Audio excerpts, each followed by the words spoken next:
Hello, friends. Good to see you again. Apollo Adenike is my name, and I welcome you to another edition of Footprints. Today, we are looking at sexual issues in marriages. Seeing that both in the church and outside the church, marriages are having sexual issues.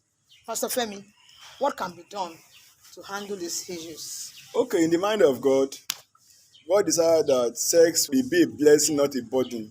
Sex will be a pleasure, not a pain. But that's not what we are seeing in church today. Okay, husband and wife are fighting about sex, it's becoming an issue. There's a research that says that African couples are the people who have longest sex period.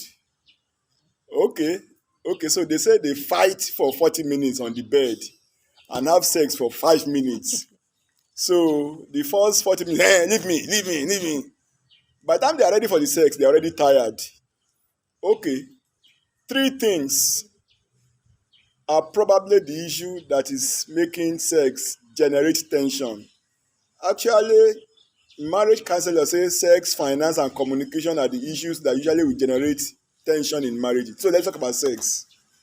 The first thing you have to know is that sex is an extension of communication.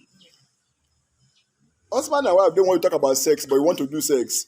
So the husband want to grab the wife when it is time for sex, but he doesn't want to sit down and have sort out issues with his wife. My wife, are you enjoying it? What's the issue? What is it I'm doing well? And so when we come to bed, what we are not sitting down to talk, we are now trying to use sex to communicate it.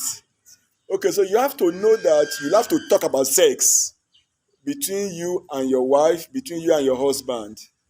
Communicate your feelings. What is it that your husband is doing well? What is it that your wife is doing well? What is it that your husband is not doing well? In this part of the world, we don't want to talk about sex. And yet, sex is an extension of communication. So we have to talk. For as long as we are not talking about sex, it's going to be generating issues.